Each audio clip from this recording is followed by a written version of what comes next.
Hello दोस्तों, नमस्कार दोस्तों। आज की वीडियो में हमारे पास है क्लास 11th हिंदी का पेपर। दोस्तों बहुत इंपॉर्टेंट पेपर है, इसे आप सॉल्व कर लीजिए क्योंकि इससे जो है आपके एनुअल एग्जाम में पेपर आने के चांसेस बहुत ज़्यादा हैं। तो दोस्तों वीडियो को पूरा देखना है। 2022 का पेपर है और दोस्तों बहुत इंपॉर्टेंट पेपर है एनुअल एग्जाम का, इसे पूरा सॉल्व कर लीजिए। चलिए शुरू करते हैं। यहाँ पे पहला क्वेश्चन हमें जो मिल रहा है ये रचना से पूछा गया ऑप्शनल क्वेश्चन है। कह रहा है मर्यादा मासिक पत्रिका के संपादक कौन है। तो यहाँ पे इसका जो सही आंसर होगा वो है डॉक्टर संपूर्णानंद। अगला यहाँ पे कह रहा है द्विवेदी युग की समय सीमा है। तो यहाँ पे इसका जो सही आंसर है वो 1900 से 1922 है। अगला क्वेश्चन पूछ रहा राहुल संकृत्यायन की रचना मेरे सहयोग की साथी किस विधा पर आधारित है। तो ये यहाँ पे संस्मरण है। अगला यहाँ पे निम्न में से सरदार पूर्ण सिंह की रचना है। तो ये सरदार पूर्ण सिंह की जो रचना है यहाँ पर ये है कन्यादान। तो यहाँ पे अगला है कह रहा है प्रणयिनी परिणय उपन्यास के लेखक। तो मेरे हिसाब से इसका जो सही आंसर होना चाहिए वो होना चाहिए देवकी नंदन खत्री। अगला जो यहाँ पे है कह रहा है निम्न से किसकी रचना आदिकाल में नहीं है। तो मेरे हिसाब से यहाँ पे होना चाहिए भक्तमाल। अगला है द्विवेदी युग की रचना नहीं है। तो मेरे हिसाब से आंसर जो है ये आंसू। इन सब आंसर को आप एक बार मिला लीजिएगा ज़रूर, क्योंकि मैं इसे अपने हिसाब से बता रहा हूँ। तो आपको एक बार ज़रूर से मिला लेना है ताकि आपका एग्ज़ाम में भी कोई गलत ना हो। अगला क्वेश्चन हम देखते हैं। अगला क्वेश्चन हमें क्या दिया हुआ है। कह रहा है हिंदी के किस काल को श्रृंगार काल कहा जाता है। इसका जो सही आंसर है रीतिकाल को। अगला कह रहा है कि तुलसीदास के गुरु का नाम। तो इसका सही आंसर जो है रामानंद। फिर अगला है रामचंद्रिका के रचनाकार। तो इसका जो सही आंसर है केशवदास। ठीक। अगला कह रहा है पुरुषार्थ दार्शनिक विषय है पर दर्शन शिक्षा साहित्य संबंध है। इस प्रकार हमें यहाँ पे अथवा में करके दो दिए हैं। पहला यहाँ पर है, दूसरा यहाँ पर है। इन दोनों का आपको फटाफट से स्क्रीनशॉट ले लेना है ताकि आपको कोई दिक्कत ना हो।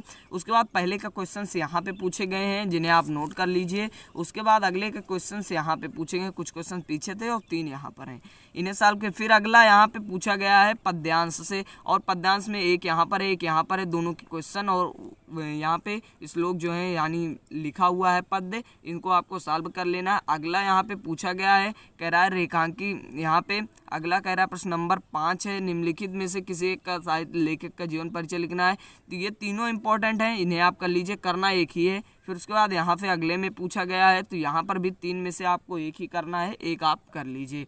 अगला क्वेश्चन यहाँ पे देखते हैं अगला हमें क्या पूछा गया है। तो यहाँ पे कह रहा है अगला क्वेश्चन जो हमारा है आकाशदीप कहानी का उद्देश्य लिखना अथवा बलिदान कहानी का सारांश लिखना, और समय अधिकतम शब्द 80। 5 नंबर का क्वेश्चन है। अगला कह रहा है स्वपठित खंडकाव्य के आधार पर द्वितीय अंक की कथा वस्तु लिखनी है। ठीक। उसके बाद है चरित्र चित्रण करना नायक का। फिर इस बार संस्कृत का हमारा आ गया, संस्कृत में अथवा में 2 दिए, एक का संदर्भ सहित अनुवाद करना है, दोनों में से किसी एक का। फिर श्लोक दिया हुआ है, श्लोक में से दोनों में से किसी एक का अनुवाद करना है। फिर अगला कह रहा है यहाँ पे मुहावरे लिखना है, 3 है, और हमें किसी एक का अर्थ लिखना है, अपने वाक्यों में प्रयोग करना है। फिर अगला कह रहा है निम्नलिखित शब्दों के संधि विच्छेद का सही विकल्प चयन कीजिए। पहला है पावका। तो इसका जो सही आंसर यहाँ पे होना चाहिए वो है पौधन अकाह, सॉरी पौधन अकाह। यहाँ पे इस मेरे हिसाब से इसका सही आंसर ये होना चाहिए। अगला क्वेश्चन इस प्रकार है साधुक्तम का सही संधि विच्छेद है। तो साधुधन उक्तम। तो यहाँ पे इसका जो सही आंसर होना चाहिए ये मेरे हिसाब से। अगला है स्वेच्छा स्वधन इच्छा, स्वधन इच्छा, यहाँ पे इसका सही आंसर होना चाहिए। अगला है कह रहा आत्मन शब्द रूप है, यानी आत्मन किसका शब्द रूप है। मेरे हिसाब से इसका जो सही आंसर होना चाहिए वो यहाँ पर होना चाहिए द्वितीय एकवचन। अगला है यहाँ पे कह रहा है अगला यहाँ पर है नामने रूप है नामन शब्द का। तो नामने यहाँ पे कौन सा शब्द रूप है। तो यहाँ पे जो इसका सही आंसर होना चाहिए वो चतुर्थी एकवचन होना चाहिए। अगला है निम्न शब्द युग्मों से किसी एक विकल्प का चयन करना है, आभरण आमरण। तो यहाँ पे इसका जो मेरे हिसाब से सही आंसर होना चाहिए वो होना चाहिए यहाँ पर यहाँ पर मृत्युदक और आभूषण, आभूषण और उसके बाद है छत छति छिति। तो इसका जो सही आंसर होना चाहिए वो होना चाहिए आकाश और पृथ्वी। तो यहाँ पे मेरे हिसाब से ये सब आंसर आपको मिला लेना है एक बार।